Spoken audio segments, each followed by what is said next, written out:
why I'm doing this, so that we can explore this, how we make choices, so that I can be a better person, and maybe anyone, whoever's listening, they can be given the tools to understand the choices they're making in their life and how to make the changes they want on their terms. Mm-hmm. Okay, it's interesting that you say that, Andrew. I think it'd be good to keep 5 things in mind when we try to address choice, survival, love, having a feeling of belonging, power, because we also want to feel we have some form of control over what is either happening to us or what we are doing, and fun. Believe it or not, we are supposed to enjoy the lives that we are living, at least to some extent.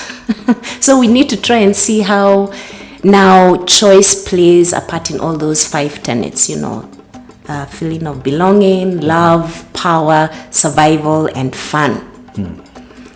And I think it's also good if I can just use some of my own stories growing up. I'm a firstborn of 6. So whether I liked it or not, I was responsible for all those behind me. And even growing up, I realized, wow, even my parents are sort of like firstborns. My mom was the firstborn girl, thirdborn in the family. My dad is like the secondborn son, but thirdborn in the family. But anyway, back to me.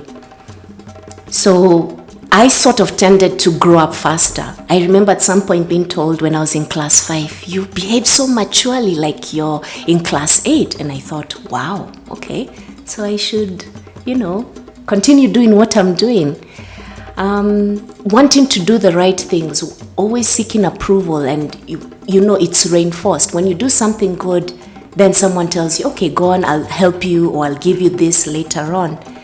But also I realized, even growing up, that I'd always have these few questions on why. Why should I do this? What happens if I don't do this? Will the world come to an end? I'll try it. So with choice, if you're also bold enough to just do some things, and so long as you don't fear the repercussions, or the consequences, it's also a learning curve. I remember in high school, in Form 3, I was a house prefect. Then we were having elections for house captain. And during assembly, the deputy headmistress was like, we need leaders who are willing to help.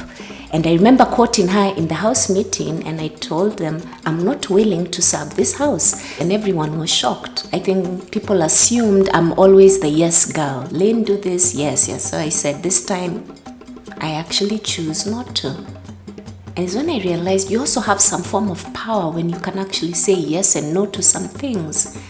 And of course, I thought I could pull the same stunt with the music cop, but no, I ended up being the music prefect. Actually, it was my teacher was like, oh, you refused to be house captain. Okay, you will be music prefect whether you like it or not. But anyway, I guess what I'm trying to just say is that depending on where you are in life and depending on how you've been brought up, if you had support, it will either make your chances higher of maybe making a good or positive or better choice vis-a-vis someone who hasn't had that. So it's also good to just look at different scenarios.